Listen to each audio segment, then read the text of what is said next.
dramas and jolly comedies. Stephen Baker, the handsomest leading man, and beautiful Julie Laverne as well. Captain Blossom, Captain Annie's floating show. Thrills and laughter, concert after, everybody's sure to go. Captain Blossom, Captain Blossom, Captain Annie's floating show.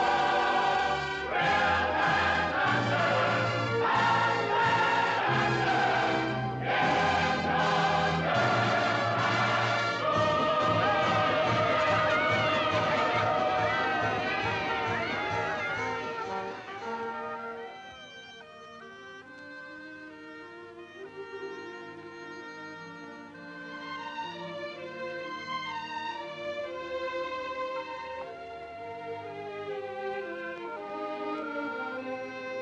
Who cares if my boat goes upstream, or if the gale bids me go with the river's flow?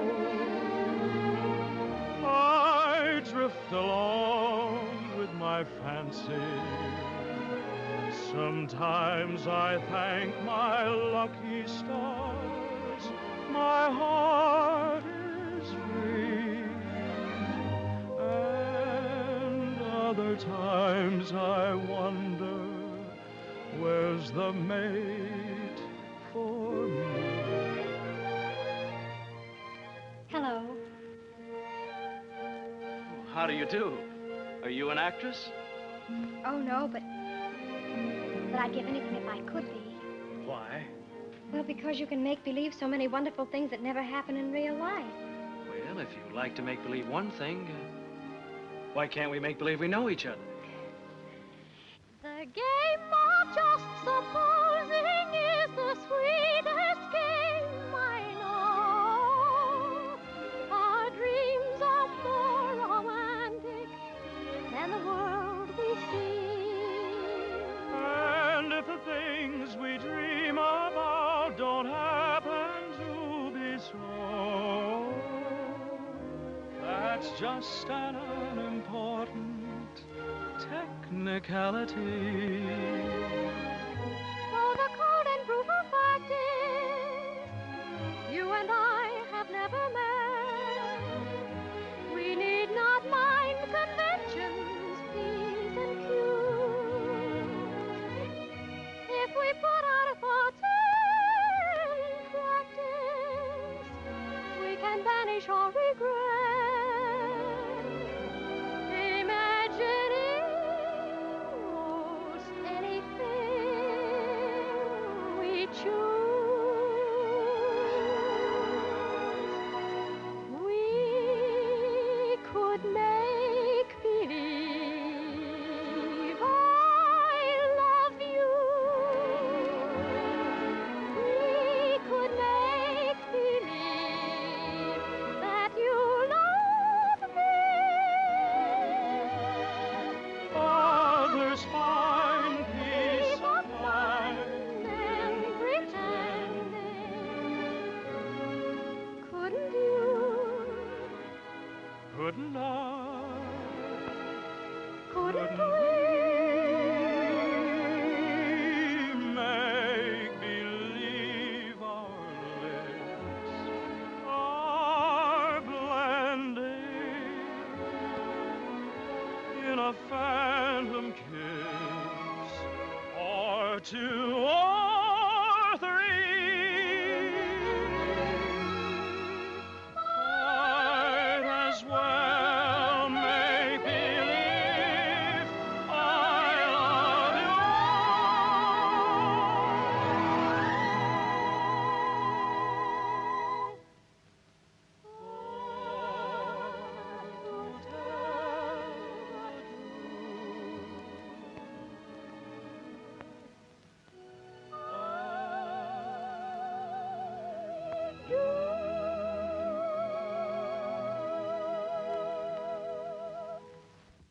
Magnolia? Yes, Mother. Goodbye. I hope I see you again.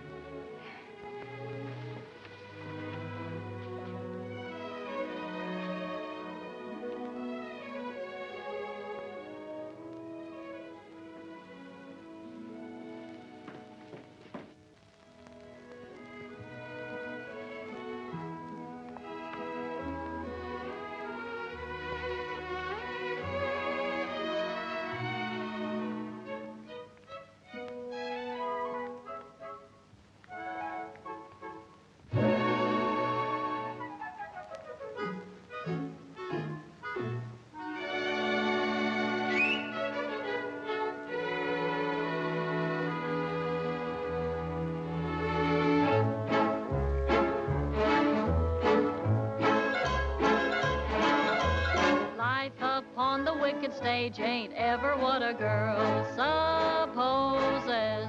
Stage door Johnnies aren't raging over you with gems and roses.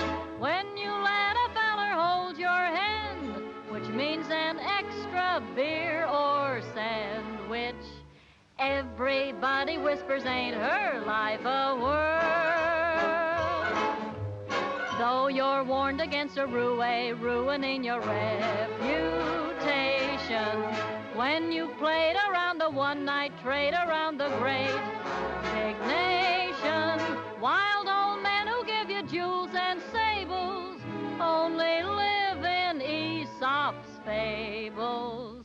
Life upon the wicked stage ain't nothing for a girl. Though we listen to you moan and grieve, you must pardon us if we do not believe you. There is no doubt you're crazy about your awful stage. Life upon the wicked stage ain't never what a girl supposes. Stage door Johnnies aren't raging over you with gems and roses.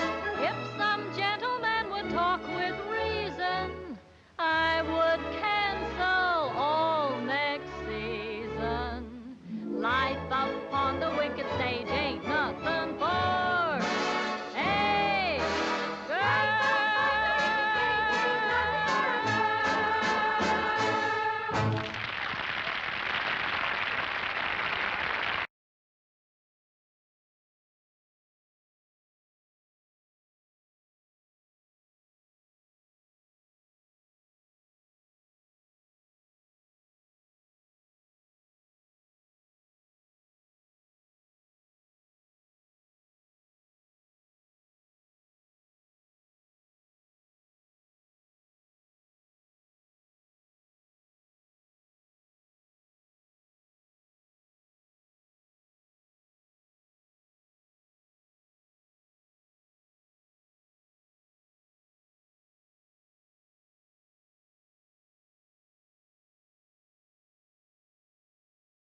That was a swell show, Mr. Kern.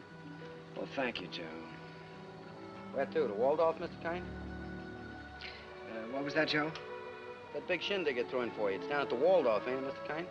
Yes. But first I'd like to stop off at the house of an old friend. Yes, sir. Just for a moment, Joe. Turn right at the next crossing. It's not very far. I'm looking for an old brownstone house. It was the home of a very great and good friend. Tonight during the show, I couldn't seem to get him off my mind. Yes, sir, Mr. Kern. And I'd like to be alone for a few minutes, Joe, before we go down to the Waldorf and face that crowd. Oh, I get you. It's like a minute of silence, something like that, huh? Yes, Joe, something like that. Here, stop here, Joe. Here at the corner? In front of that radio shop. Oh, there it is. See? You mean that lodging house sandwiched in there? Mm-hmm. Well, of course, it didn't have that room to let sign in the window then. And other than that, it hasn't changed very much. Whereas the street has changed. Changed quite a bit since I first walked down it years ago. Joe, did you notice this radio shop?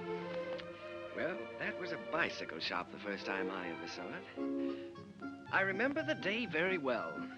It was spring, and I might have been any American kid coming down that street. I had a song under my arm, my hopes were high, and the world was wonderful. I was ambitious, and I was eager, but I needed a little help. I'd been told that the best man to give it to me was a man by the name of Hessler, James Hessler.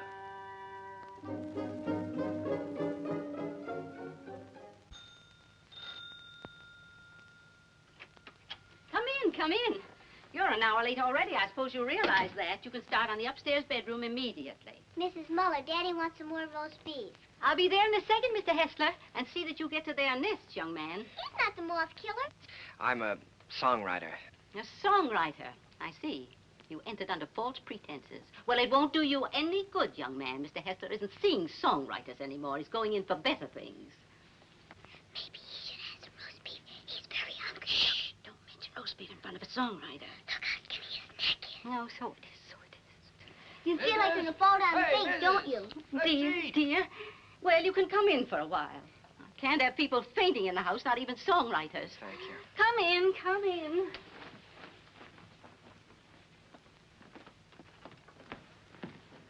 Daddy, he's starving to death. Mr. Hessler, Mr. Max. Yes, I know. Mr. Max Dreyfus of the Harms Company sent you. Written a little tune. He thinks it has possibilities if it's properly arranged. I'm to help you arrange it. Look how skinny his neck is, Daddy. Why, he said that, He told you that I was the greatest arranger in America, and I should give you a few lessons, huh?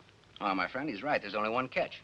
I've given up arranging. I'm through dressing up silly little tunes for girl shows and beer halls. I'm going to write some real music for a change. Oh, here, Mrs. Set it down here. The trouble with you songwriters is all you ever think about is making money. Here, sit down, have some roast beef. oh, well, no, thank you. Go ahead, sit down. No, you never think of doing anything big, anything worthwhile, like Brahms or Puccini. No, don't sit down there, please. It's Mrs. Hessler's place, Rester, so we always keep it set for her. Oh, I'm sorry. Yeah, sit down here. No, all you fellas want to do is write sugary little tunes and make a lot of money. Did you ever hear Beethoven's Eroica? Or Mozart's Jupiter? Didn't they do something to you? Great heavens, doesn't genius touch you fellas at all? Daddy's a genius. Yes, Daddy's a genius.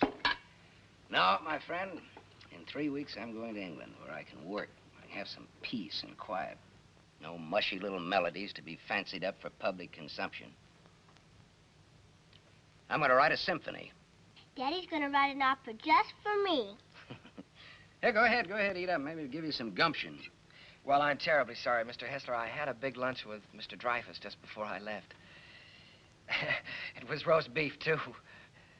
Yeah, well, Oh, what's the matter? Just because you're not hungry, you don't have to go, do you? Have some brandy with me. Help me celebrate my liberation from mediocrity. Mrs., get a couple of liqueur glasses, will you? Sally, will you show the gentleman into the parlor? I'm going upstairs and see if I can find that bottle of Napoleon. Have you a song in there? Mm-hmm. I'm taking piano lessons. Daddy wants me to be an opera singer when I grow up. Why don't you write an opera? Well, Sally, I'm afraid I only write the silly little tunes. You know, the ones your father doesn't like. Let me see if I can play your song. Do you mind? Oh, I wish you would. It's very easy. Here.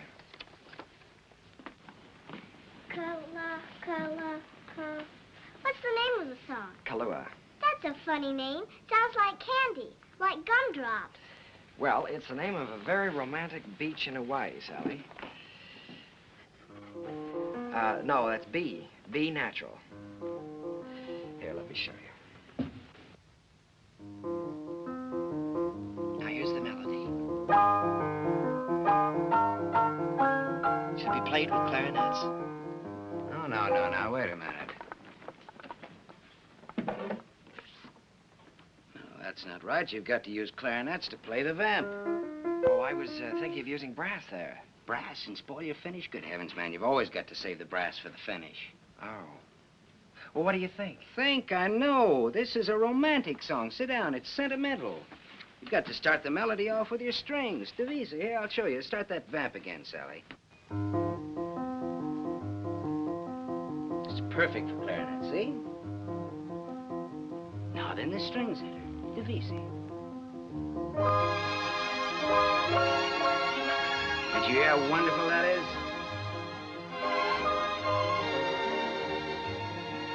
Now then, add trombones, muted trombones. That's great. Can't you just hear that? Sally?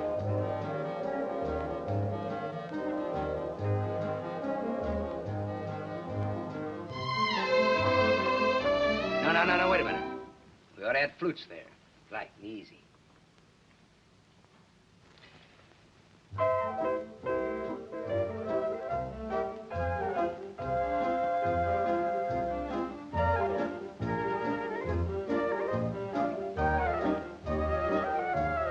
Now then, add your brass. Your strings, too.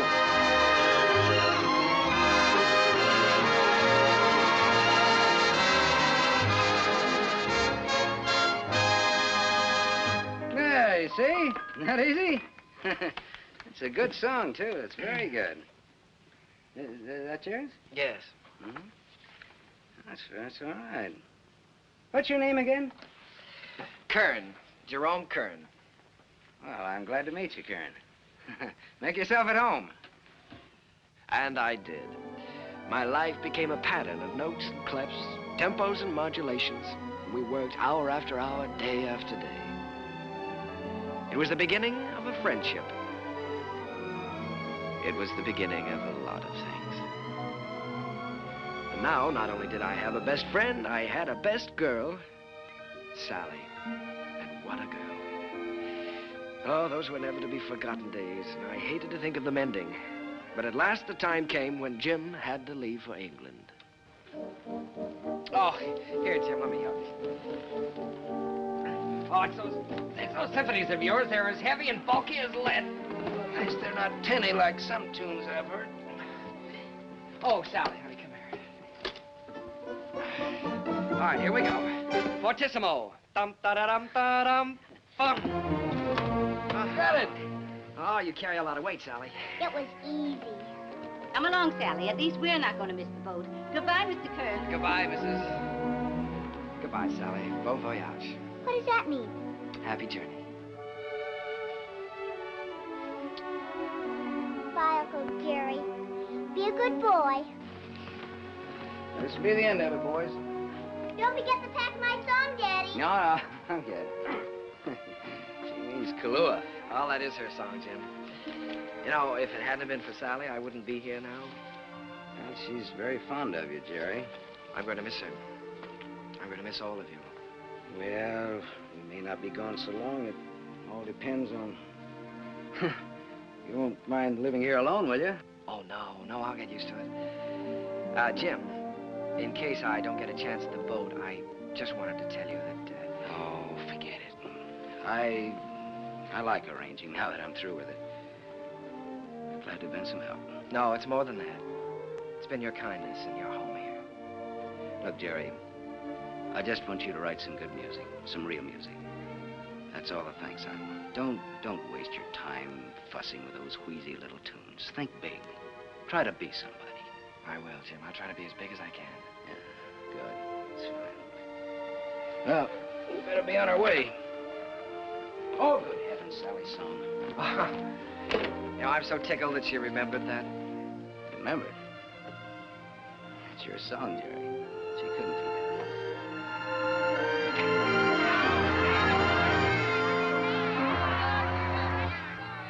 I stood there watching that boat pull out of the harbor, and I was lonelier than I'd ever been in my life. I walked through the days that followed, from office to office, theater to theater, always getting the same discouraging answer. The big hits were all English or European, and the local talent just didn't seem to have a chance. Broadway was closed to an American.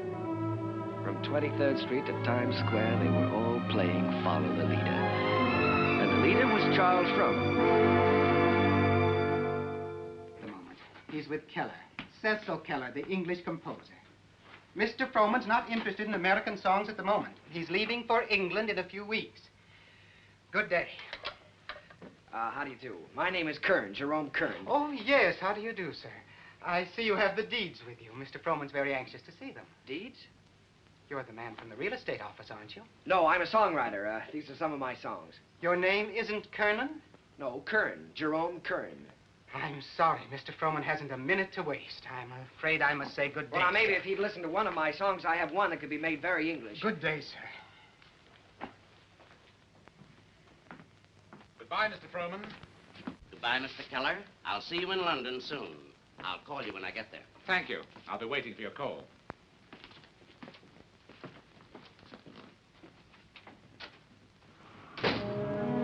I made up my mind that I was going to try to write music with an English accent.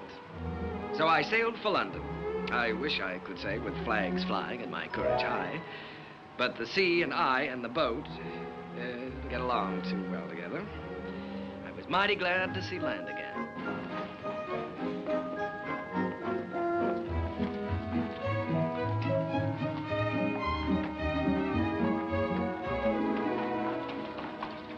Excuse me, could you tell me where Mr. Hessler lives? Hessler? We have a Westley and we have a Smith. No, Hessler. Mr. Jim Hessler. Uncle Jerry!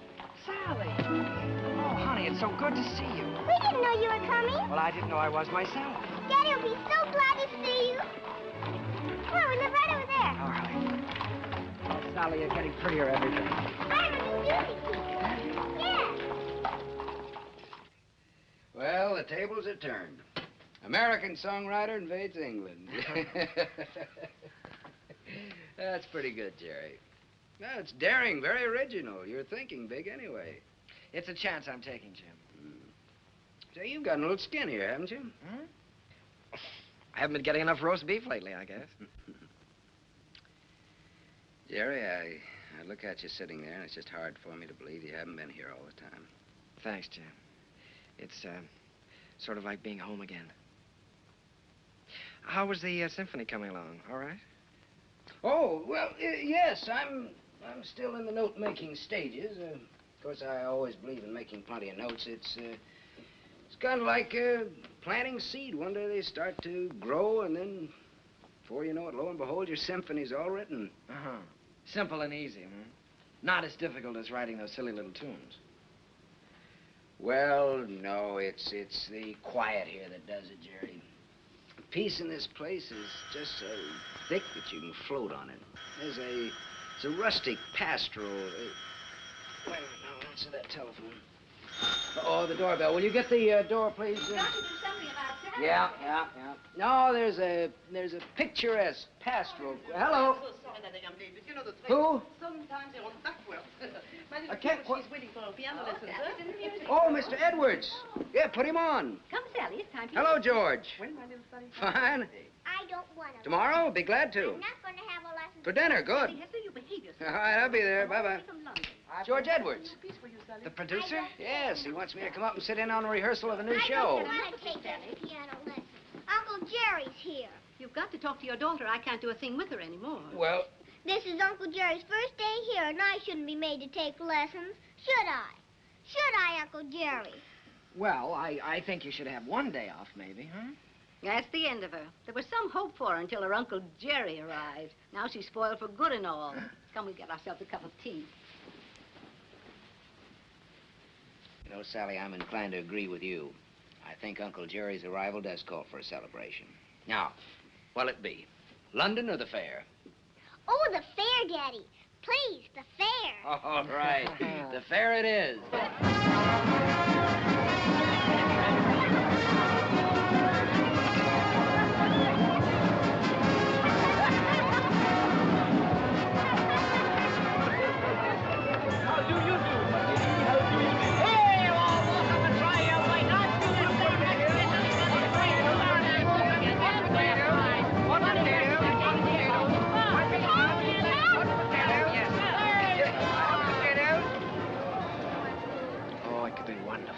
Could be wonderful.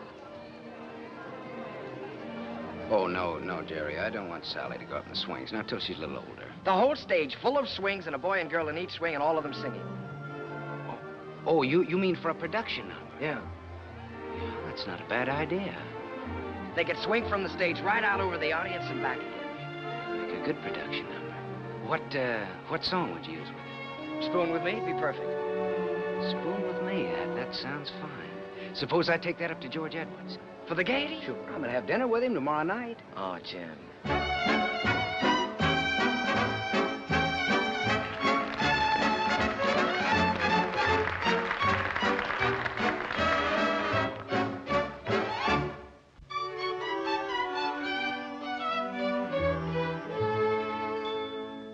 I don't know why I am so very shy. I always was demure. I never knew what silly lovers do. No flirting I'd endure. In all my life I never kissed a man. I never winked my eye. But now at last I'm going to break the ice. So how'd you like to try? How'd you like to spoon with me? I'd like to. How'd you like to spoon with me? Well, rather. Sit beneath an oak tree, large and shady. Call me little Tootsie Woodsy baby. How'd you like to hug and squeeze? Indeed, I would. Dangle me upon your knee. How if I could. How'd you like to be my lovely darling?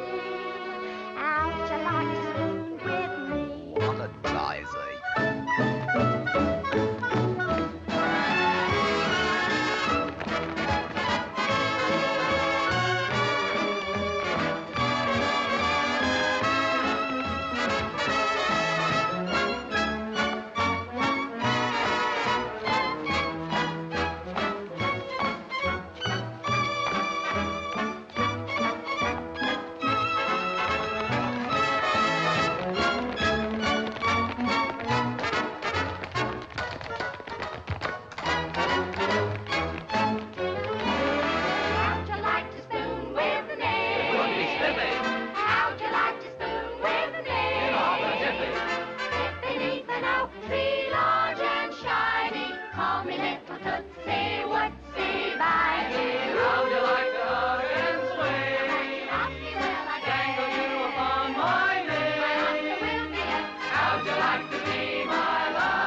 How'd you like to spoon with me?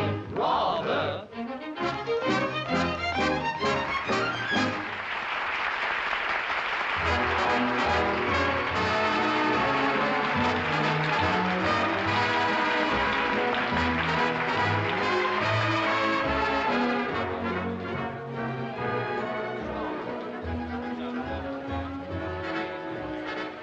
Pardon me for intruding.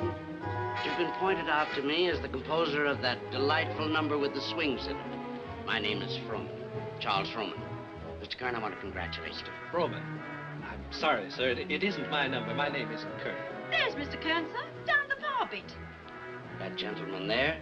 Why, he can't be the composer. It's him, sir, sipping sherry. And a very nice gentleman he is, too, sir, for a musician. Mr. Froman, I have something here which I know you'd like. It's a beautiful number with parasols, with all sorts of parasols.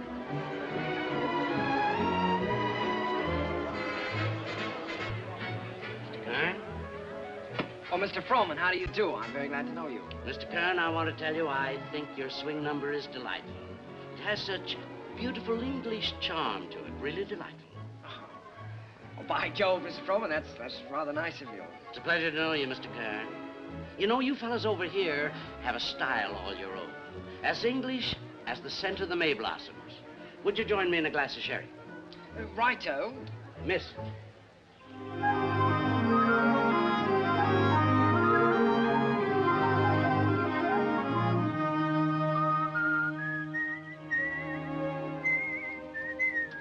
Believe I'd give that one up if I were you. One song at the Gaiety, I think you can afford to take a rest. Well, if I can finish it, I know I can interest Froman in it. You ought to know by now that Charles Froman is only interested in English music and English composers. If I only had a piano, I know I could work this out right now.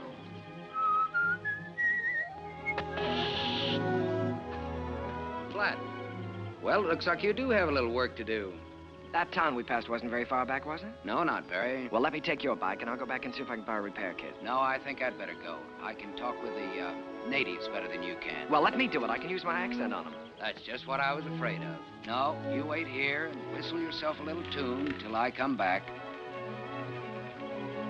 Make sure you can find this place again. I'll find it.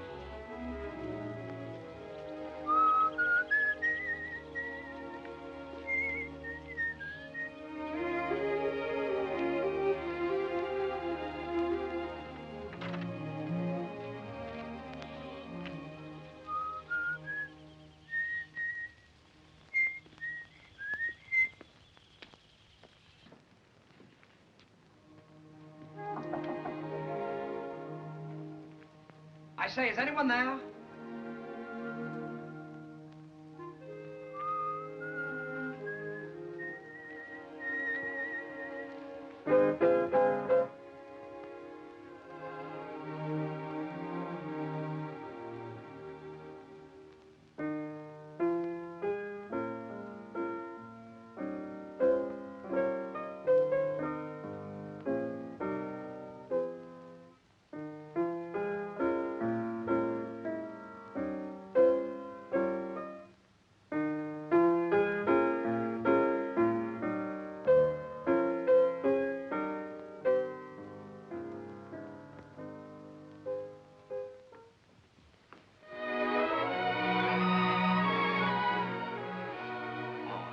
How do you do? Did Mr. Timkins send you? Well, I was passing by on my bike, and I got a flat tire, and, well, then you don't work for Mr. Timkins. No, I happened to notice your piano through the window, so I thought I'd come in and try out a little tune. I see. For a minute, I thought you were the piano tuner. No. Well, I'd better go before the owners. What do you do here? Gardening? A little. Oh. Well, I don't know whether anybody's told you, but for a working girl, you're very pretty. Thank you. You're an American, aren't you? Yes. Yes, I'm a songwriter. As a matter of fact, that song I was playing as you came in was mine. Did you like it? Oh, what? You wrote it yourself? Sure. Oh, I write lots of songs. Maybe you've heard this one.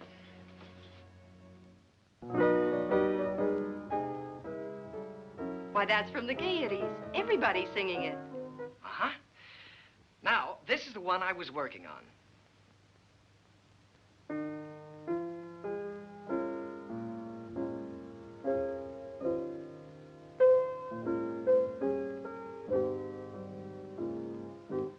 That I'm going to try to place for the Gaiety, too. Of course. I would if I were you. Don't you believe I wrote these songs? Tell me, when you compose, do you always break into people's houses to borrow their pianos? Oh. All right, I'll tell you what I'll do. If I place this with the Gaiety, I'll send you tickets and you can come and see for yourself. will you? I'll tell you when I get the tickets. I beg your pardon, miss, but your mother would like to speak to you. She's in the upstairs sitting room. Thank you, Katie. I'll be right up. Well, I'm terribly sorry. But I still wrote those songs. And I'll still be waiting for the tickets. Will you? Wonderful. I won't forget.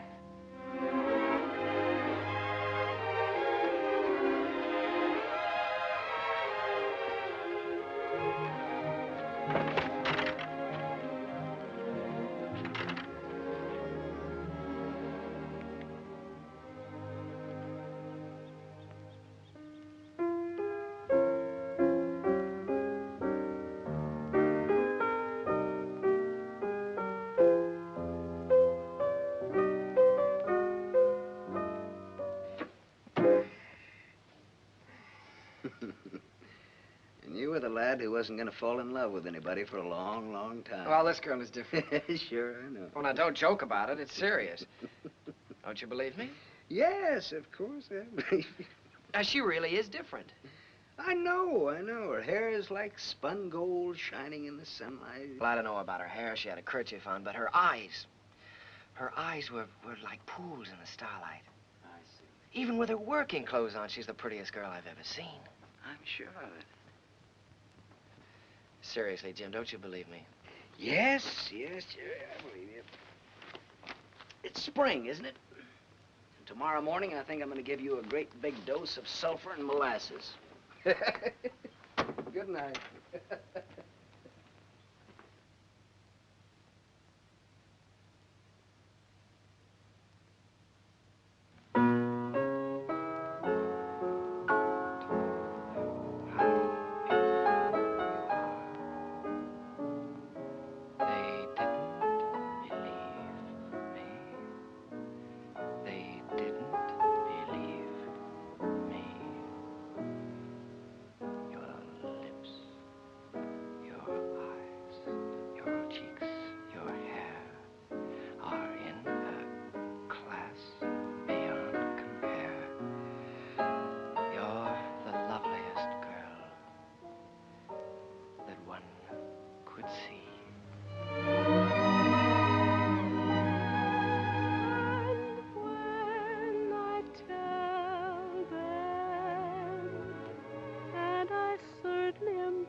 Noticed. When I look at you, I can't seem to see anything else. Oh, writing songs again. Perhaps we better stop and have lunch. All right. You can move in under those trees there. Isn't it a beautiful day? Beautiful. Now, let's see. You've seen Westminster Abbey and the Tower of London, and you've seen Buckingham Palace and Hampton Court. Maybe there's something I can tell you about this place. Eva, let's drop the history course for a while. Do you mind? Not that it isn't interesting, but, well, there are a few things I'd like to know about you, too. Well, all right. What would you like to know about me? Oh, just the ordinary things. Things you like and things you don't like. And where you went to school and who was your first beau and, oh, what you want out of life. That's a tall order. Where shall I start? The things you like. Oh, I guess I like what everyone likes. I like books and picnics and dancing and music. What about musicians? Oh, certainly musicians. And what do you want out of life? Oh, I guess again what everyone wants. Happiness. Have you ever given any thought to getting married? Why, of course, doesn't everyone? Are you set on any particular type of man? I have been at different times. When I was 16, I desperately wanted to marry the star cricket player at rugby. And now? Now? Oh, now I don't really know. Except that he must have a sense of humor, and he must be kind, and he must be intelligent and good company. And of course, he must love me very much. Well, I know somebody with at least one of those characteristics. Someday I'll tell you all about it. Oh, good afternoon, good afternoon, good afternoon. And how have you been this afternoon? Well, I'll tell you how I've Oh, been. that's I've been so. looking Never all... mind, never mind. You feel wonderful. You feel great. How could you be otherwise after such a beautiful day? Tell me, my friend, how is your knowledge of English history? English history? Did you know that London happens to be the largest city in the world? Yes, I know that. Did you know that within the county of London there are 14 road bridges that cross the Thames? Now, there's the Waterloo. There's You don't say. Sounds dull, huh? Well, it's far from dull, my friend, when your history teacher is as beautiful as all the sirens of history put together. Did you know that all the swans on the Thames belong to the King of England? No, fancy that. And the male swan is called a cob. Oh, what does that get? And did you know that when you walk into Hampton Court, you're walking right straight into history? Oh, my dear friend, you have so many things to learn about England. Have you ever heard of a man named Charles Frohman? Frohman. Frohman. Well, now that's a familiar name. The face escapes me. How can you talk about Frohman when I'm talking about love? Oh, so that's been the theme of this little dissertation. Yes. Well, I'm glad you informed me. Oh, that's all right. Because the next time Frohman's office calls, I'll tell him that you're too busy to be bothered. Yes, you tell them that I'm too busy.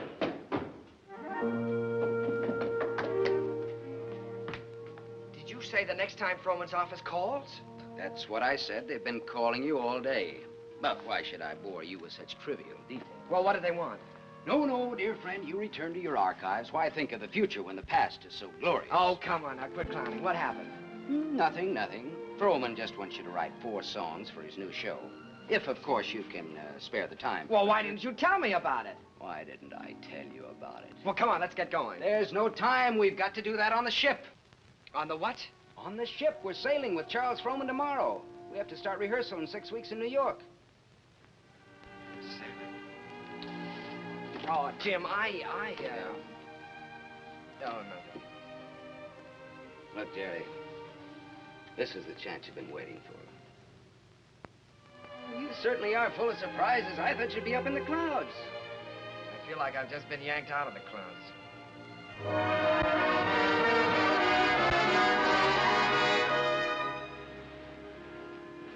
Jerry, aren't you coming down for lunch? Oh, no, Jim, I'm not very hungry.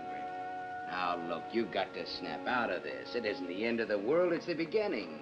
Here you are on your way back home with a Charles Frohman contract in your pocket. Why, you ought to feel wonderful. I know it. That's what I keep telling myself. You go back to England. If I just could have seen her once more. Jerry, it was all we could do to catch the boat. You couldn't help that. You talked to her on the phone. On the phone? What can you say on the phone? Hello, it was nice seeing you. Take care of yourself. Oh, Jim, there were so many things that I wanted to say to her. Now, look, Jerry, you've got to think about your career. Things are just starting for you. Yeah? You can say that over and over again, and you know what happens? What? Nothing. Jim, you know, for the first time in my life, I'm lonely. Here I am on a ship full of people with you, and I might as well be on a desert island all by myself. Did you ever feel this way? Yes, once. What did you do about it? I married the girl. Oh, hello, Mr. Frohman. Hello there. Been looking for you two. You weren't down to breakfast? No, The first day out is always a little rough on me. Good Englishman should have his sea legs by now. Come and have lunch with me. Mr. Frohman, there's something I must tell you. I'm not an Englishman. Mr. Kern, there's something I must tell you. I never thought that you were. At least not after the first 15 minutes. Matter of fact, I'm very proud to be able to present a new American composer to Broadway. Thank you, Mr. Frohman. I have a lot of faith in you, Jerry. Just received a wireless from Julia Sanderson. She's accepted the part of the girl from Utah. Wonderful. Now, I've got to have a great song for her. If it's a love song, he's got one.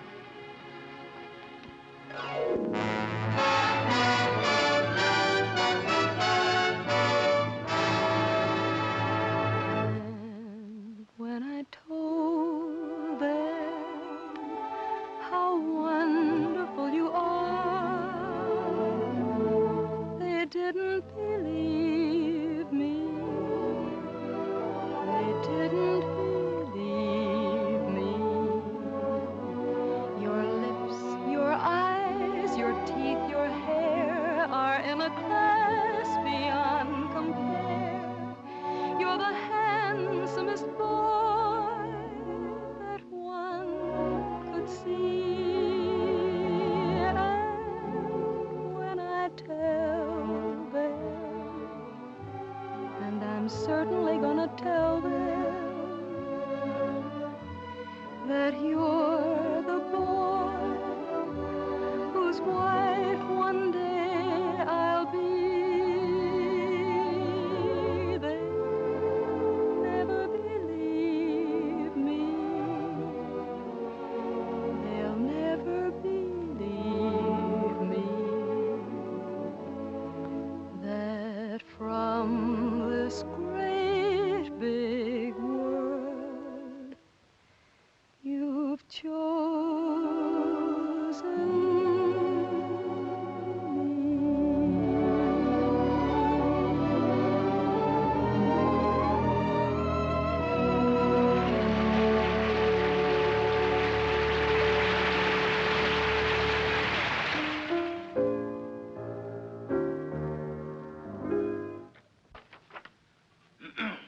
Here.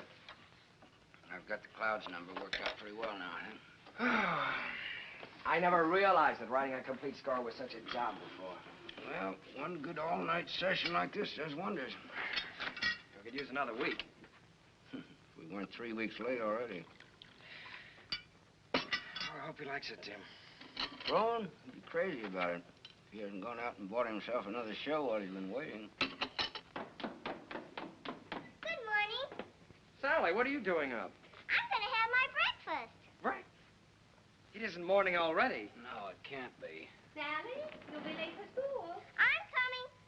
Say, Jim, don't you think I better call Froman's secretary and get an appointment? Yeah, you better call him at home. It's a little early. Good morning. Bryant, 2446, please. Do you think it's in good enough condition for him to hear? Oh, yeah, sure. It's in good shape for a first draft. Hello, this is Kern, Jerry Kern. Mr. Froman was expecting me to call today about an appointment. He's leaving for England. Well, but he promised that he was going to listen to my show, Oh Boy, for his next production. Sales today. Oh, all right, thanks. Well, that's it. He's going over to buy himself another English show. Well, he can't. No? No, he can't. We worked like dogs on this score, Jim. And I had all my plans made, too. After he bought it, I was going to jump the next boat for England. I'd forgotten about that young lady.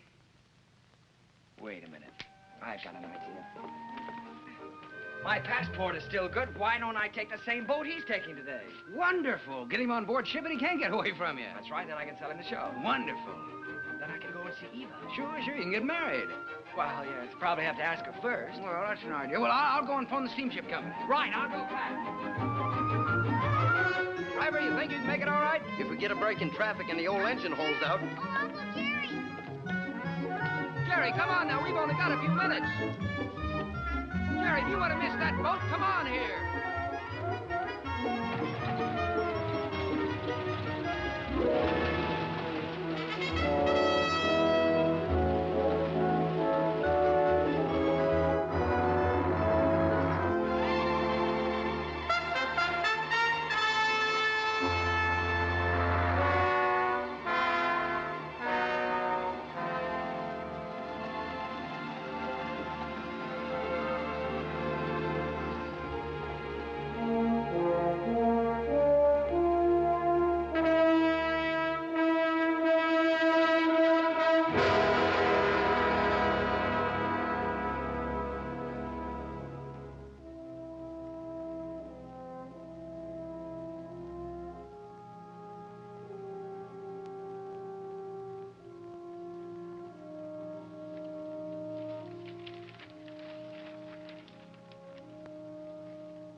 Charles Frohman.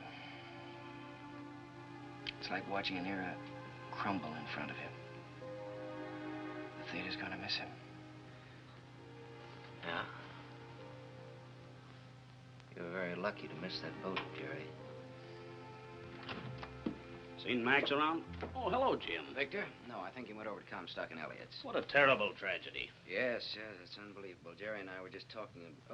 Jerry, you know Victor Herbert, don't you? This is Jerry Kern, Victor. How do you do, Jerry? It's a great honor to meet you, Mr. Herbert. Charlie Frohman spoke of you quite often. He had great hopes for you. Well, he was very kind. He liked you. But more important, he respected you. And it's easy to see why. You've got a song to sing. Thank you, Mr. Herbert. Look down at that city, Jerry. It's made up of millions of people. And music has played a part in all their lives. Lullabies, love songs, hymns, anthems.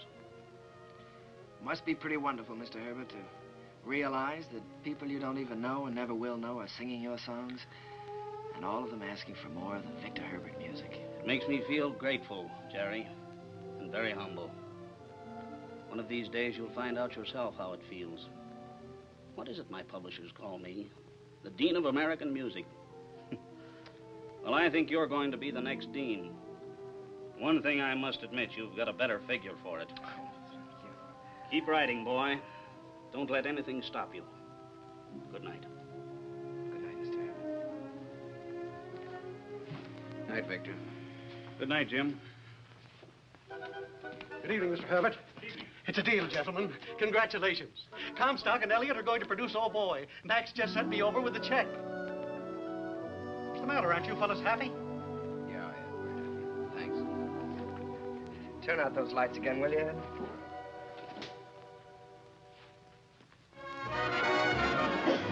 Well, there it is in lights. How does it feel? Well, it feels pretty good. If I could just get rid of some of these butterflies in my stomach. How do you feel? Well, I've got a little butterfly trouble myself. I suppose you think we're standing in front of the theater on 39th and Broadway. No, what do you take me for? This isn't 39th and Broadway. This is the top of the world. Pretty nice world, isn't it? Yeah, it's great. It's wonderful what a difference seeing your name in lights can make, isn't it? Come on, we better go in or we'll miss the show.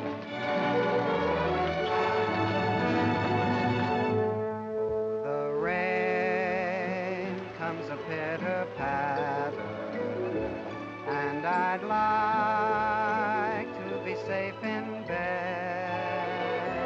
Skies are weeping while the world is sleeping, trouble heaping on our head. It is vain to remain and chatter, and to wait for a clearer sky. Helter-skelter, I must fly for shelter till the clouds roll by.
it, Jerry. You're in, my boy. Listen to that applause. That's for you. Don't wake me up. Don't anybody wake me up.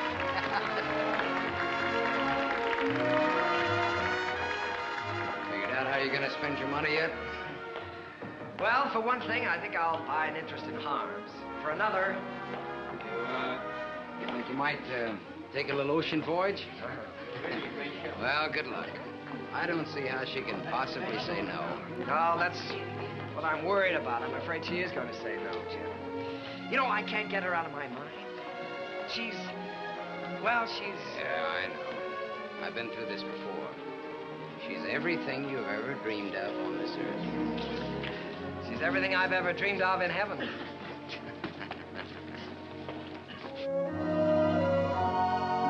Oh, Jerry, let's stop here, shall we? All right.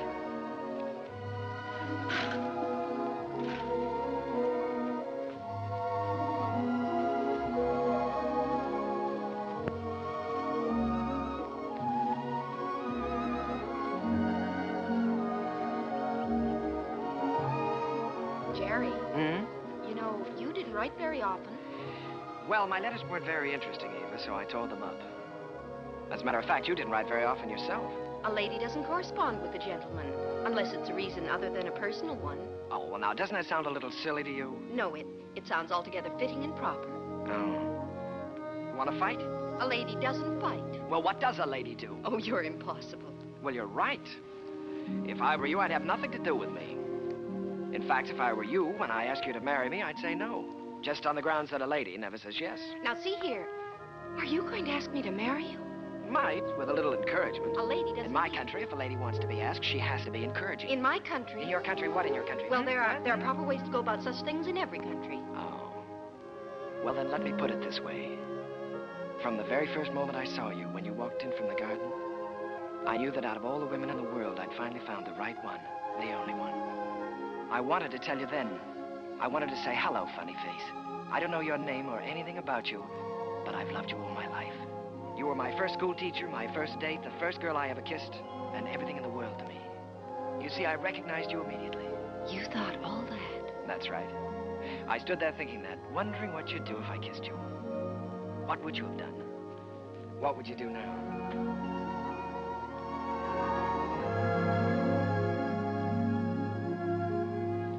Will you marry me, Eva? Thank you so much. I'd love to. Hello, Mrs. Kern. Hello, my darling.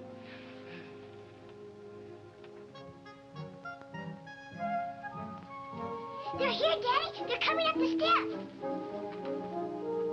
Welcome home. Jim! What, you old fox, you really did it this time. Nothing, my boy, nothing, just a little gesture. Jim, this is Eva. Hello, Eva. Hello. Well, you've married the nicest guy in this world, but the craziest. Oh, now, wait a minute. I was keeping that from her. Isn't she sensational, Jim? Jerry. Honey, turn around and let him look at you. Oh, Jerry. Look at that hair and those eyes. Have you ever seen a woman like that in your life before? Only once. No, I hope that both of you have all the happiness in this world. Oh, thank you, Jim. I think we have already. Forgetting me and the music. Oh, Sally, yes, I'm sorry, dear. Sally. On behalf of my father, Jim Hessler, and myself.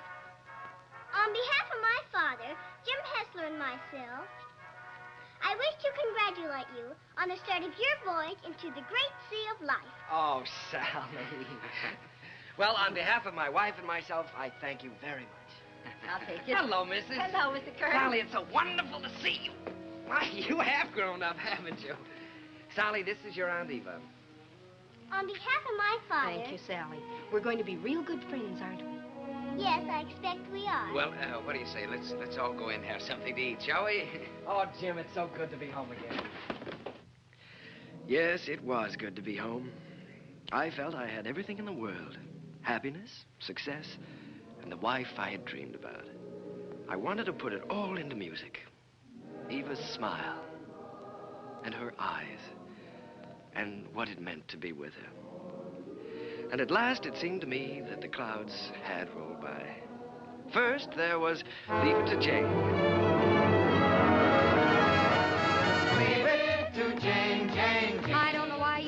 pot plant for you. She is the girl with dreams. I always try to do everything I can for you. No problem you can wish on her gives her a strain. She'll tackle gaily a score or more daily. If something is on your mind, And I can see that there is not a dot of it. comfort you soon will find. Leave it to me, I will soon get you out of it. If you have started worrying, kindly refrain and just hand over the whole thing to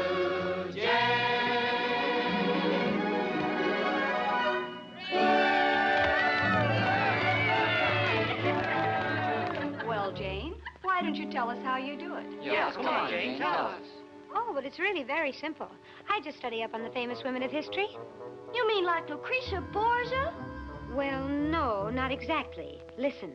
In days of old, beside the Nile, a famous queen there dwelt. Her clothes were few, but full of style, her figure slim and svelte. On every man that wandered by, she pulled the Theta Barai. And everyone observed with awe that her work was swift, but never raw. I'd be like Cleopatra if I could have my way. Each man she met, she wed and kissed, and she dozens on her waiting list. I wish that I had lived there beside the pyramid. For a girl today don't get the scope that Cleopatra did.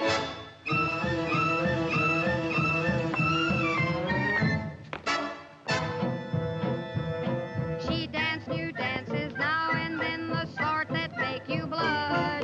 Each time she did them, scores of men got injured in the rush. They'd stand there gaping in a line and watch her agitate her spine. It simply used to knock them flat when she went like this and then like that. At dancing, Cleopatra was always on the spot. She gave those poor Egyptian ginks something else to watch beside the Sphinx. Mark Antony admitted that what first made him skid was the wibbly wobbly wibbly dance that Cleopatra did.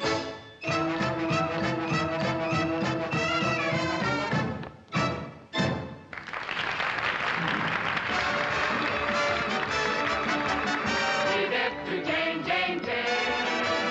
She is the girl with brains.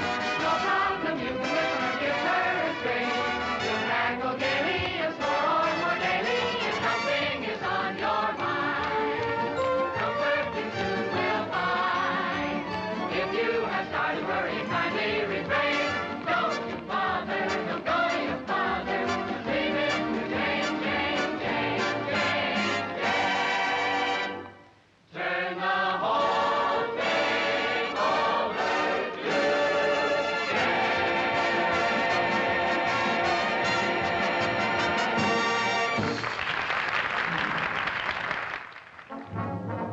Once again, Broadway belonged to the Americans. To George M. Cohan, Irving Berlin, George Gershwin, Vincent Yoon, Buddy DeSilva.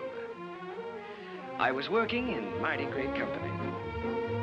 And in one of my own shows, Sally, I was fortunate enough to have the reigning queen of the era, the wistful, lovely, unforgettable Marilyn Miller.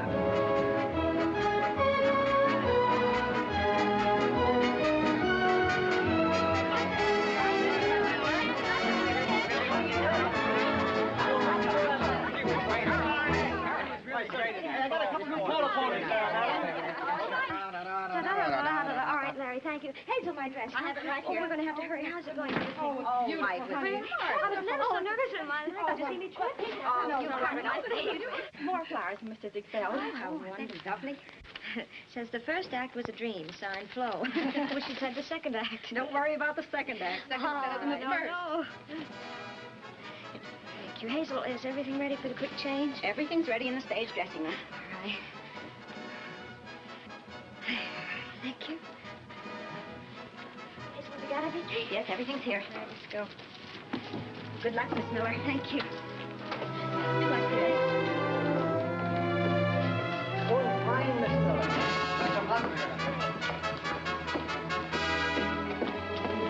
Keep it up, Marilyn. Keep your fingers crossed, Jack. You bet. Oh, here you are, Miss Miller. Everything is ready. Here you are, Miss Miller. I got it nice and warm for you. Put it right here. You got everything else?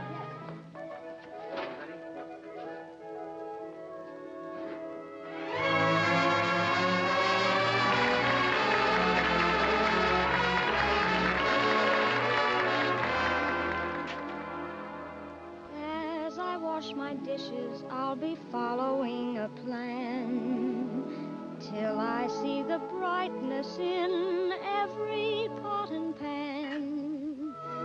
I am sure this point of view will ease the daily grind, so I'll keep repeating in my mind.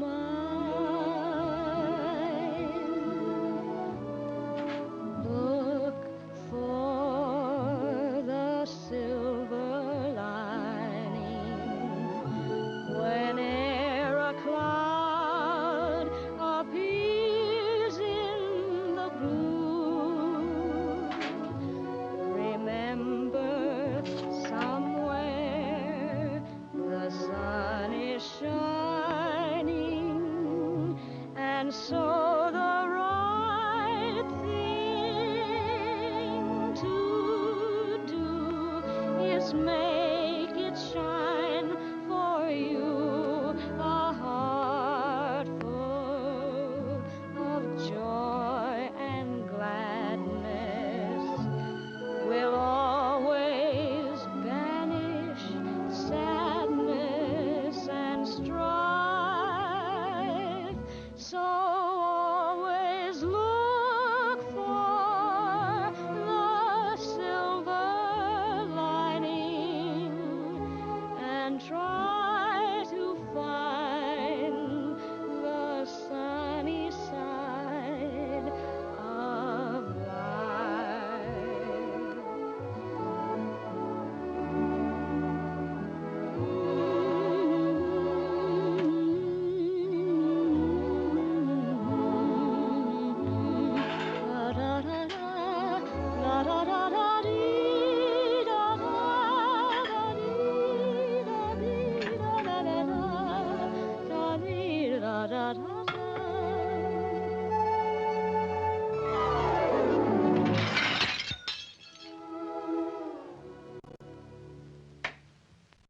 So always look for the silver lining and try to find the sunny side of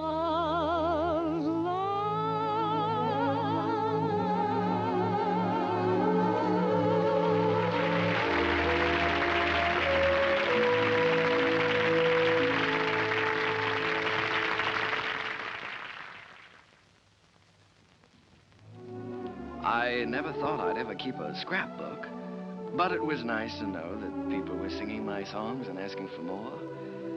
Night Boat, Good Morning Dearie, the Ziegfeld Follies. Curtains went up, curtains came down, and I think I got to look a little more like a musician. Eva grew lovelier with every passing year. Our life was rich and full and very satisfying. And Jim and I, well, we grew a little grayer, a little more settled, perhaps. He was still working on his symphony, or so he said. But on the whole, the years didn't change as much. However, they certainly did change Sally. She was quite a young lady now. She'd been away at school. In fact, many schools. Well, Sally. Hello. Darling. Well, Sally, I thought you were at school. Well, I was. Oh. What happened this time? I just can't stand that school anymore, Uncle Jerry. I've left, and I'm not going back. What does your father say about that? Well, he hasn't said anything yet. He doesn't exactly know. You see, I just left there this morning, and I came right out here to talk to you. Oh, Uncle Jerry, I had to leave. I hated it so much I couldn't eat or sleep or anything. This is the third school you've left now, isn't it, Sally? Yes. Well, now, it seems to me that you ought to be able to make a go of one of them. Oh, I just don't seem to fit in very well. The kids all seem so... Oh, I don't know. All they're interested in are parties and clothes. They seem to think that's all there is to life. Oh, Uncle Jerry, I wish you'd talk to Dad for me. He'll listen to you. Well, Sally, you know your father isn't well. Then I ought to be home where I can take care of him. You ought to be at school completing your education. You want to make something of your life, don't you? Oh, I've had an education, and now I want to get down to something serious. Oh, Uncle Jerry, you did promise you'd help me get a start in the theater. I said I'd help you when you were ready. Your father wants you to complete your schooling first, Sally, and he's the boss. Oh, Uncle Jerry, Dad's forgotten what it's like to be young and feel like this, but you haven't. You haven't forgotten what it's like to stand on Broadway and look up at the lights and think, someday I'll see my name up there. You remember that feeling, don't you, Uncle Jerry? Yes, Sally, I've got to admit it, I do. Well, then that's more important than school or anything else in the world, isn't it? Isn't it, Uncle Jerry?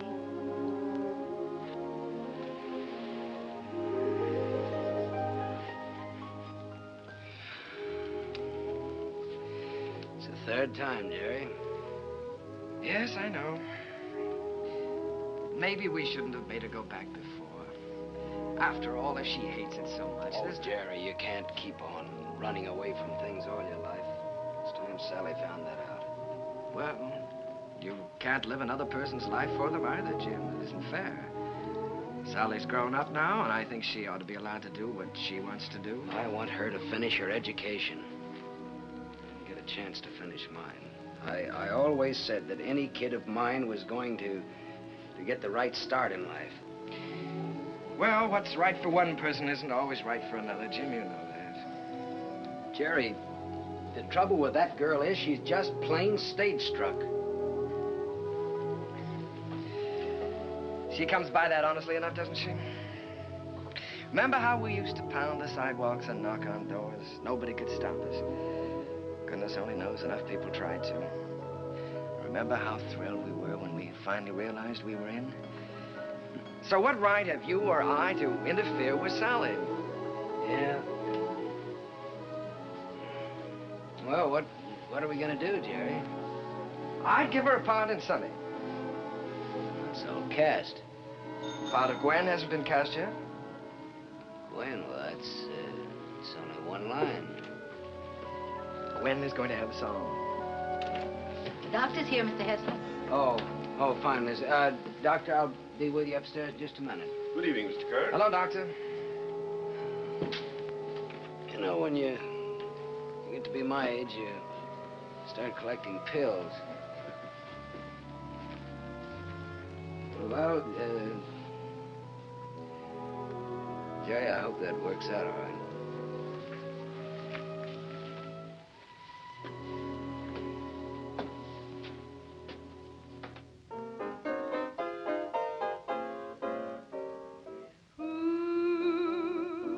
Stole my heart away, who makes me dream all day, dreams I know can never be true, seems as though I'll ever be blue.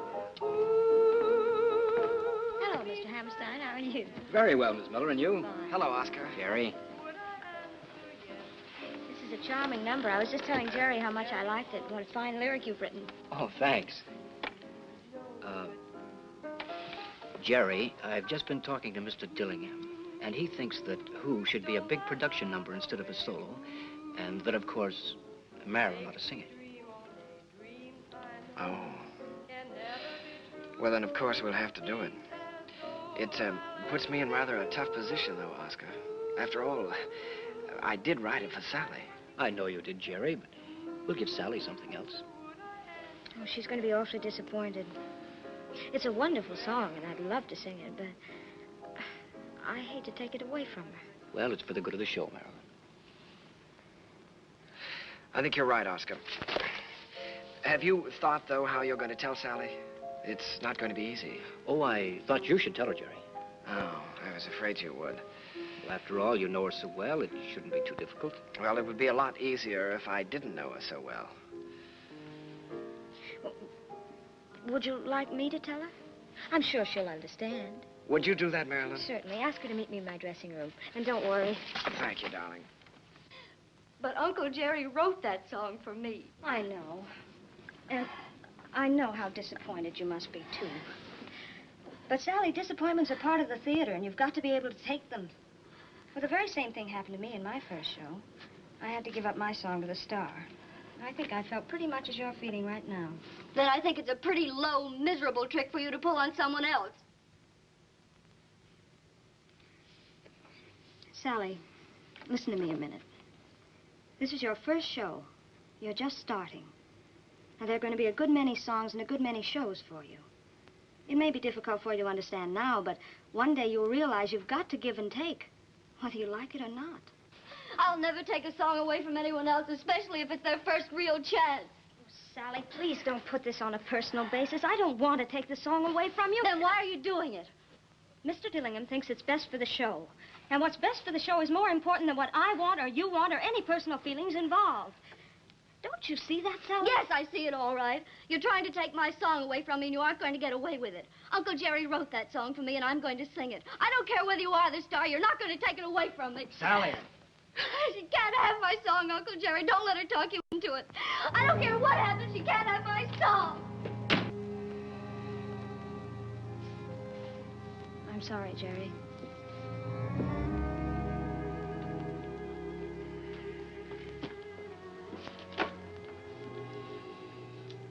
What is it, Sally? Am I still in the show, Uncle Jerry?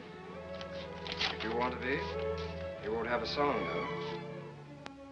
They took my song away from me, the song you wrote for me. Sally, there's a little thing called For the Good of the Show. Apparently the show didn't seem very important to you this afternoon. Not important. You didn't care what happened to the show just so long as you got your way. The theater doesn't work that way, Sally. Nothing works that way. I learned something today. I suddenly realized that you're not ready for the theater yet. Not ready. No. All you have to offer is a small talent, a great deal of conceit, in return for which you want success.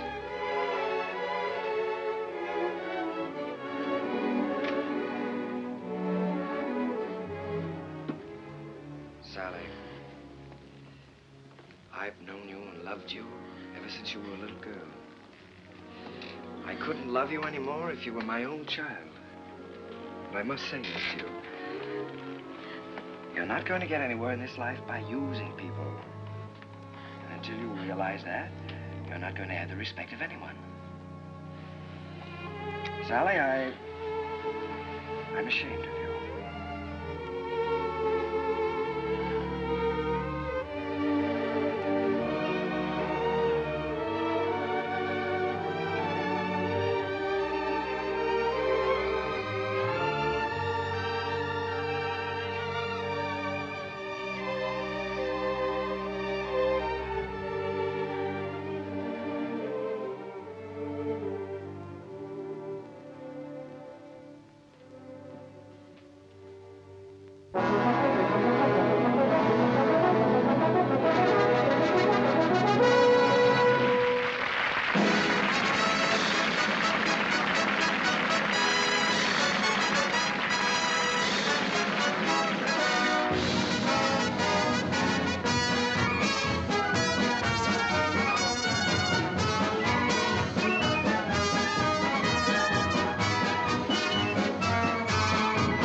into my memory's eye.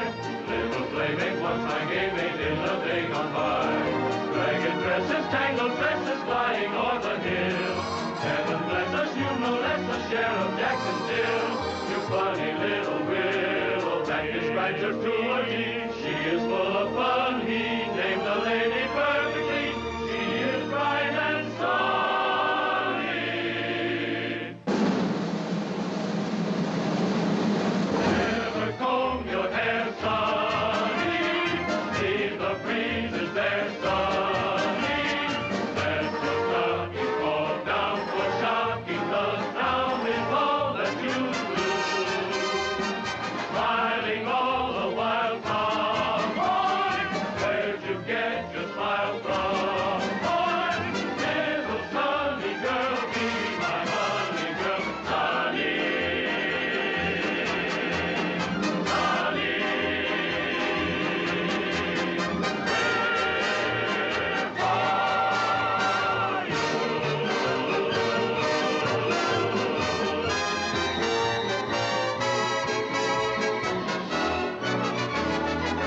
Ooh, stole my heart away. Ooh, makes me dream all day. Dreams I know can never come true. Seems as though I'll ever be blue. Means my happiness. Ooh, would I answer yes to? Well, you ought to guess who. No one but you.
You really care for the one you care for. Can it be? Can it be? Can it be? So can it be? Never guess who has stolen my heart away. Makes me dream Dreams I know can never come true. Seems as though I'll ever be blue. means my happiness. Who would I answer yes to? Well, you ought to guess who. No one but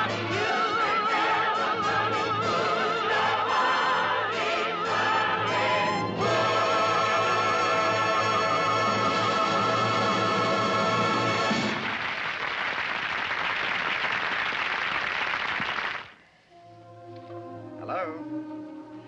Yes, Miss Mullum. You sent for the doctor?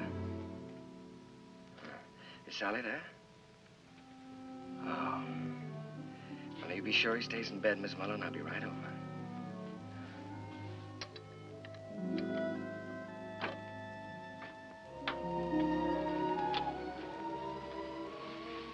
The doctor get here? He's upstairs in Mr. Hessler's room.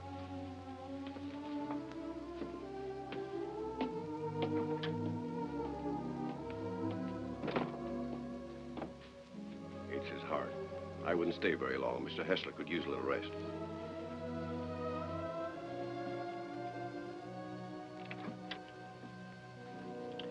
Well, good evening, Jim. Oh, Jerry. We missed you at the theater tonight. How are you? Sally's gone, Jerry. Yes, I know. Mrs. Muller told me. She didn't come down for dinner, so went up to her room,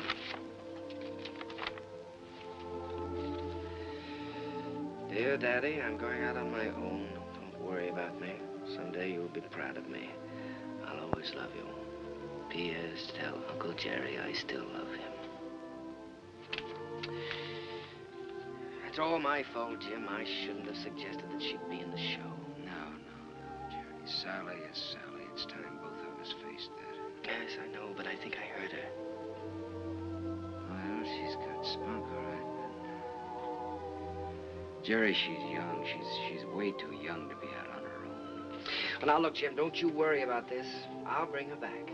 I wish you'd do that. I promise you I'll try my utmost. Yeah, just as soon as you can.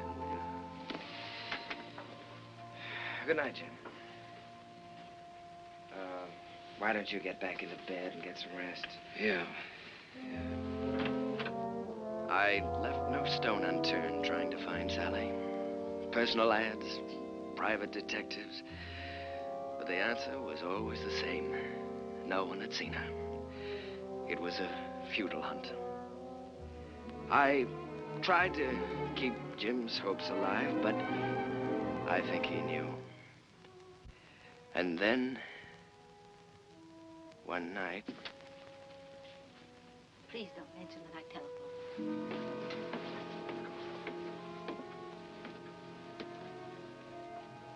I think, Mr. Kern, you'd better go up right away. He's been asking for you.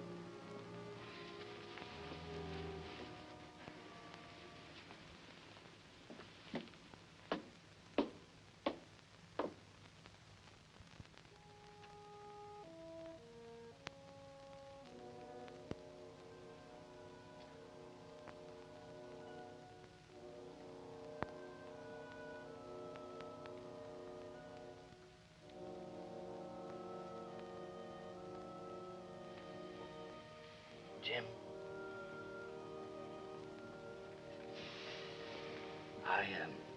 I was just driving by. I thought I'd drop in and say hello. Yeah. You forget I've known you a long time. Feeling better, aren't you? Yeah, I'm fine. That's good. All you need now is a little rest. Kind of quiet around here now. Yes, it is, but things will be popping again just as soon as Sally comes back. Have you heard from her, Jerry? No, not directly. But I've got a couple of very good leads. I've got a hunch they won't be very long now. Then I'm going to see to one thing, Mr. Hessler. You're going to finish that symphony. I've kept you from that too long now. I forgot about that symphony. Forgot about it years ago. Well, what about your notes? I never made any notes. I was just posing as usual. You know, I used to go around hollering about being a genius. You are a genius, Jim. And you with your wheezy little tunes. You were writing the real music.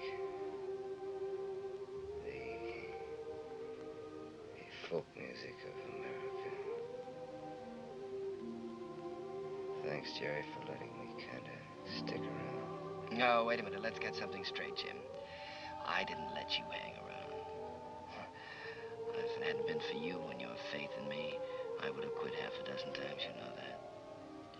And if we're going to start handing out bouquets, I just want you to know that I don't know where to begin to thank you.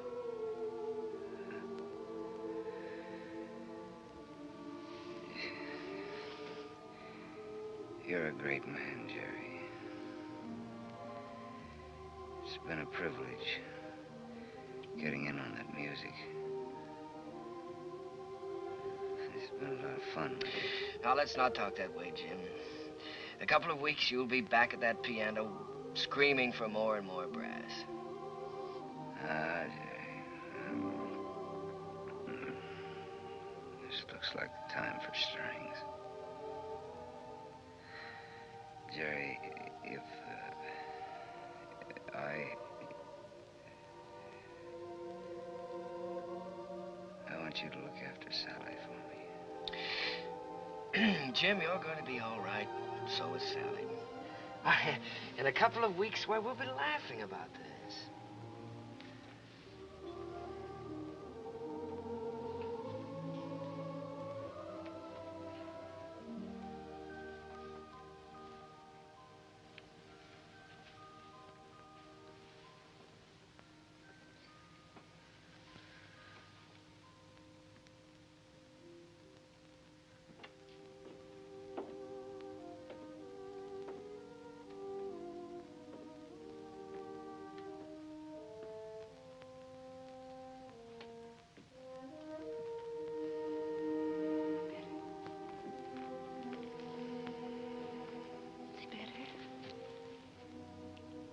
Perhaps if I made some coffee.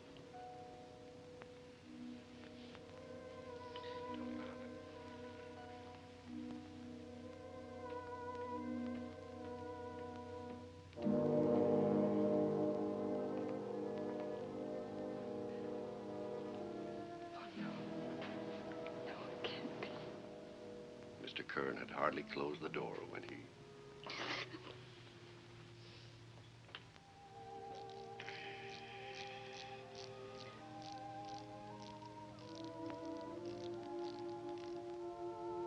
I was completely lost, completely helpless. Jim was gone, and I had failed him, was still failing him. I'd lost a world with Jim's passing, and everywhere I walked with ghosts, reliving lost hours, pacing a world of memories.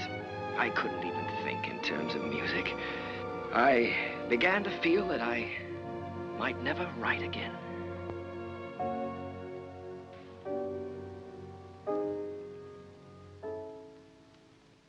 How long has this been going on? For weeks, Oscar. Ever since Jim died. He's a score to write, and he hasn't done one song. Well, that certainly doesn't sound like Jerry. He seems to have completely lost heart. Have you had any word of Sally? No, but he has every friend he ever had in show business looking. Well, don't worry about it. She'll turn up. It's Jerry I'm worried most about. You know, Oscar, I believe he's beginning to think he can't write music anymore. It's heartbreaking to watch him. Well, I have a book here I'd like him to take a look at. I've been commissioned to adapt it and write the lyrics, and I think Jerry's the man to do the music. I don't think he'll do it, Oscar. Well, that's hard to believe. There's never been a time as long as I've known Jerry when you couldn't excite him with a good story. There's never been a time in his life like this. But you can try, and I'll tell him you're here.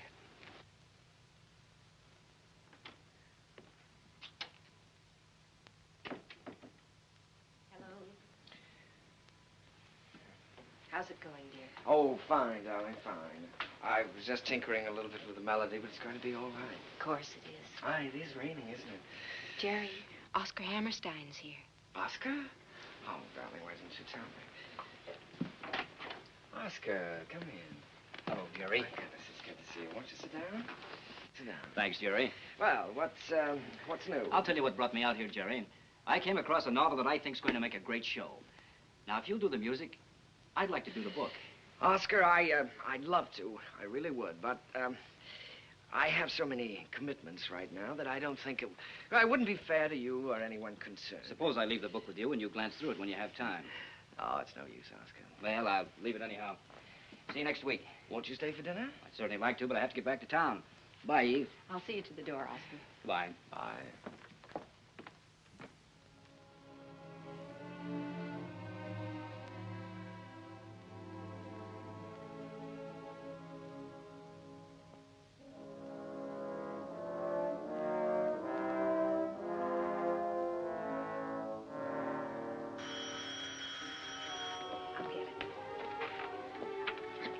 Hello? This is Mrs. Kern. Oh, just a moment, Mr. Kelly. Jerry, it's Arthur Kelly. He's got news of Sally. Hello, Arthur. Yeah. Oh, that's wonderful. In Memphis? What was the name of that club again? Club Elite all this week.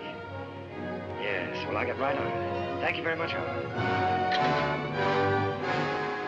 Sally is singing at the Club Elite in Memphis all this week. Oh, that's wonderful. Shall I pack a bag for you? Yes, darling, you do that and I'll call and make reservations.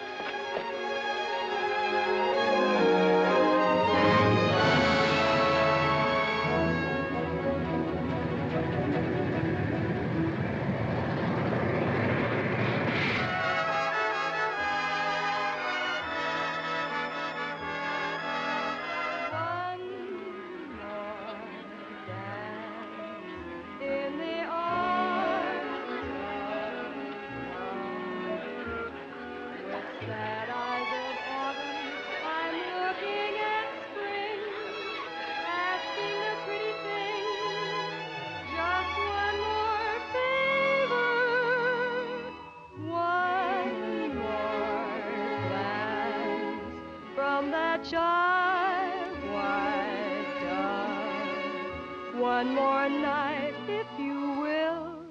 One more flight, one more thrill. One more dance, if you will, with me.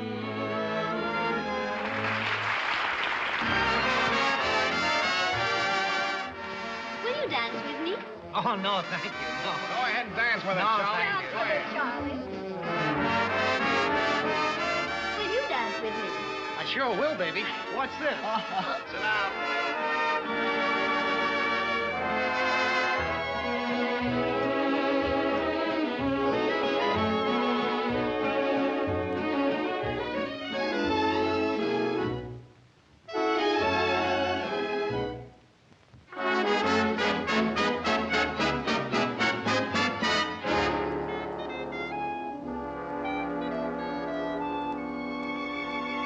Think of what you're losing by constantly refusing to dance with me.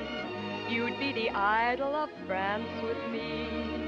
And yet you stand there and shake your foolish head dramatically while I wait here so ecstatically. You just look and say emphatically, not this season, there's a reason. I won't dance, don't ask me. I won't dance, don't ask me. I won't dance, madame, with you. My heart won't let my feet do things they should do. You know what? You're lovely. So what? I'm lovely. But oh, what you do to me. I'm like an ocean wave that's bumped on the shore. I feel so absolutely stumped on the floor. When you dance, you're charming and you're gentle, especially when you do the continental. But this feeling isn't purely mental. For heaven rest us, not asbestos. And that's why I won't dance. Why should I? I won't dance. How could I? I won't dance. Merci beaucoup. I know that music leads the way to romance. So if I hold you in my arms, I won't dance.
in. Sally. Uncle Jerry! Oh, Uncle Jerry, I'm so glad to see you. What are you doing here? Well, I was out front watching the show. Did you see what we did to your number? Yes. I bet you like the show. Not at all. As a matter of fact, I liked it. I wish that some of the people who think my music is highbrow could have seen it. I'm so excited, I don't know what to do. You look wonderful, Uncle Jerry. More handsome than ever. How's Aunt Eva? Oh, she's fine. But of course she misses you. Oh, I miss her, too. I miss you both. Is she with you? You haven't told me yet what you're doing here. No, your Aunt Eva's in New York. And I'm here because somebody told me I could find you here. I've been looking for you for a long time now, Sally. Oh, Uncle Jerry, you shouldn't have bothered. I'm all right. Oh, I'm sure you are, but I promised your father I'd look after you. Sally, I want you to come back to New York with me. I can't, Uncle Jerry. I'd like to, but I can't. When I heard about my father, I never realized he was so ill, Uncle Jerry. You know I never would have left him. I know that, Sally. When I heard about him, it was as though someone had forced me to look into the mirror for the first time. I loved him very much, and I knew I'd broken his heart. I was spoiled and selfish, and I knew that I could never have any respect for myself again unless I did what I said I was going to do. So you see, I can't go back right now. I'm making my own way now, and I'm pretty good at it, too. Well, Sally, I just don't like the idea of you being here and all alone. This is just a stepping stone from where I've been to where I hope I'm going. I'm making $50 a week now because management thinks I'm worth $50. If I'm worth more, I'll get more. And if not, I'll have to find it out for myself. And Uncle Jerry, I'm not using anyone. 5 minutes, Miss Hester. Thank you, Jimmy. You understand, don't you, Uncle Jerry? Well, Sally, you know, darling, I'd give anything in the world if you'd let me help you. But I must say that I've never been quite so proud of anyone in my life as I am of you at this moment.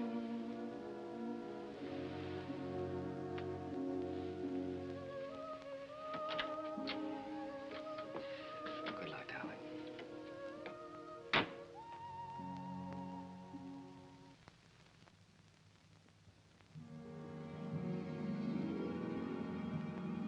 Gradually, I felt the old heartache misting away, and I was at peace. The promise I had made Jim had been fulfilled. Sally was going to be all right. I walked along the river that night, with the river wind in my face and the taste of it on my lips. And I stood there, listening. A sudden excitement thrilling through me. Listening to the song of a river that makes its way right through the heart of America. And the voice of that river was the laughter, and the tears, the joys, and the sorrows, and the hopes of all America's people. Well, Joe, that's my story. It's too bad Mr. Hessler couldn't have been there tonight, Mr. Kern. Oh, he was there, Joe. He'll always be a part of any music I ever write. Whatever happened to Miss Sally? Well, I don't know exactly. She's on her own now. Maybe I'm just getting tired or something, but ever since Jim's been gone, I feel like everything is sort of ending for me. Maybe my music is ending too, Joe. Ending? After that show tonight? Hey, I gotta get you back to the Waldorf. You got some bows to take. No, sir, Mr. Kern. Your music ain't ending for you. In my opinion, it's just the beginning.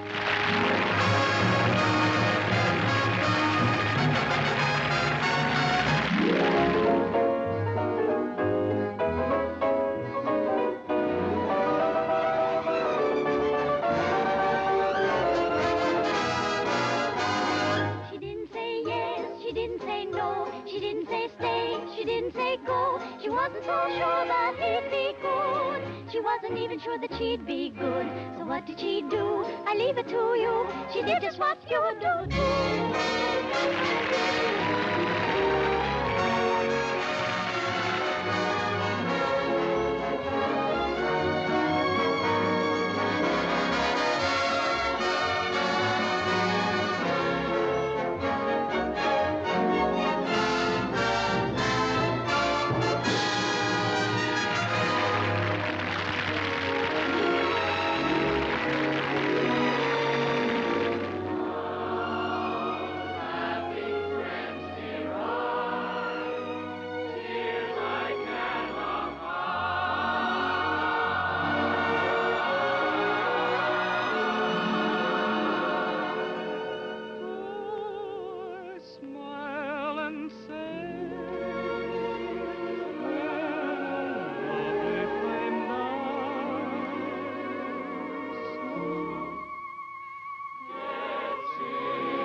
I heard the laughter of her heart in every street cafe. The last time I saw Paris, her trees were dressed for spring, and lovers walked beneath those trees, and birds found songs to sing. I dodged the same old taxi cabs that I had dodged for years. The chorus of their squeaky horns was music to my ears. The last time I saw Paris, her heart was warm and gay. No matter how they change her, I'll remember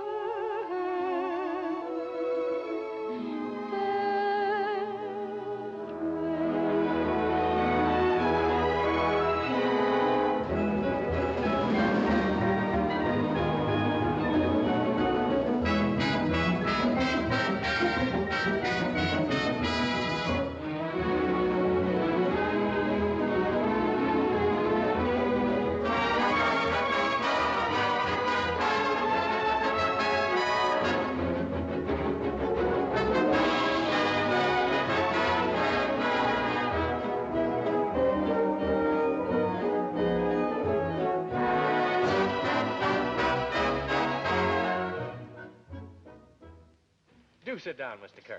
Oh, you sure we won't be in the way? Oh, certainly not. Not at all. Well, I can't get over this, Mr. Artide. We certainly don't grow stages like this on Broadway. Darling, look at the size of that orchestra. Well, you have everything in the world to work with here. That's right, Mr. Kern. We've tried to give you the best of everything. Yes, that's so. What was the number you were going to do today? Well, we found an old song of yours that you did first in 1917, called The Land Where Good Songs Go. Oh, I'd almost forgotten about that one. We're using it as a frame for some of your other songs. What star is going to sing this? Well, Mr. Kern, as a matter of fact, we're trying out a newcomer. Oh, a newcomer. This girl did a test for us in New York, and it impressed us, so we flew her out here. She hasn't done much yet, but we have great hopes for her. Quiet! All right, girls, We're ready. Ready for a take. All right, let's try one. Places, please.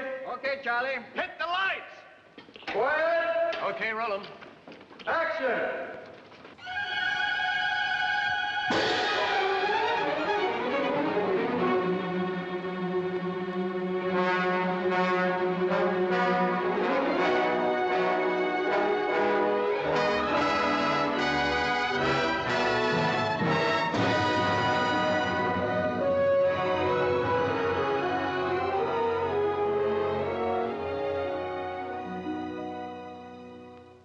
It's a land of flowers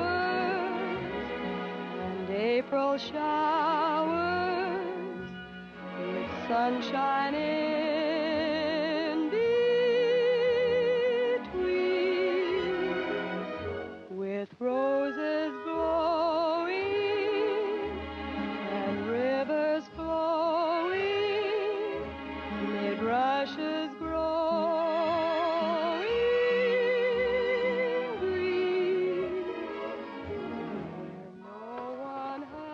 Like her, Mr. Kern? Like her? I love her. I'd rather hear her sing one of my songs than anyone else in the world. Wouldn't you, Eva?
Fine romance.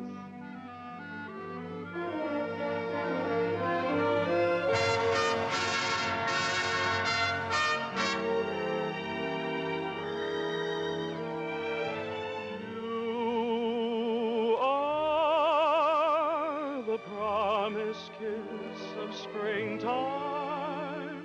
that makes the lonely winter sing long.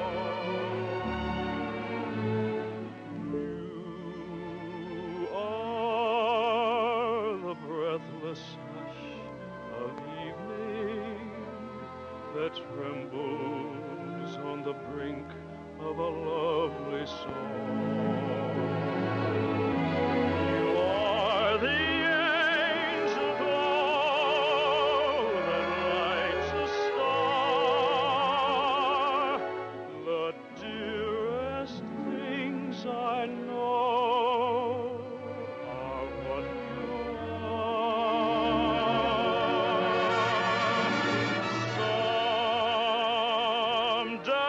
Someday my happy arms will hold you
what am I giving?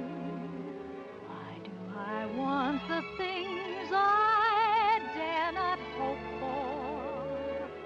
What can I hope for? I wish I knew.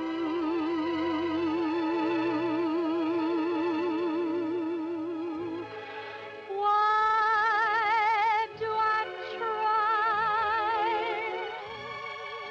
to draw you near me? Why do I cry? You never hear me. I'm a poor fool, but what can I do?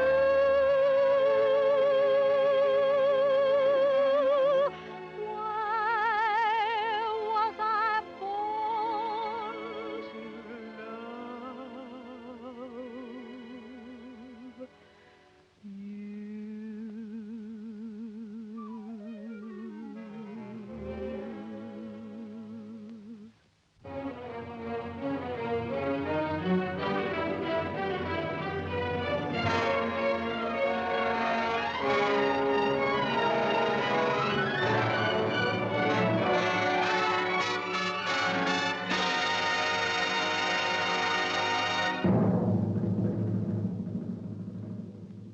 Old Man River, that old man River, he must know something, but he don't say nothing. He just keeps rolling. He keeps on rolling along.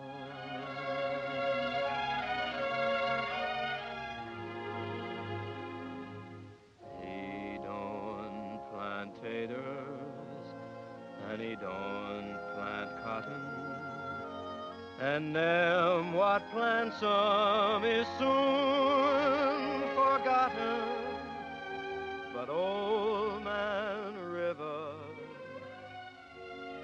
just keeps rolling along.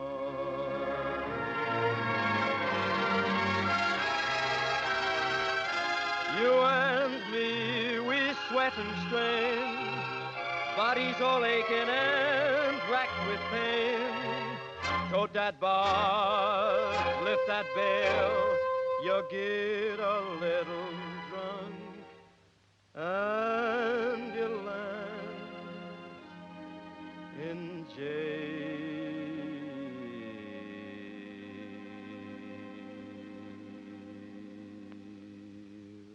I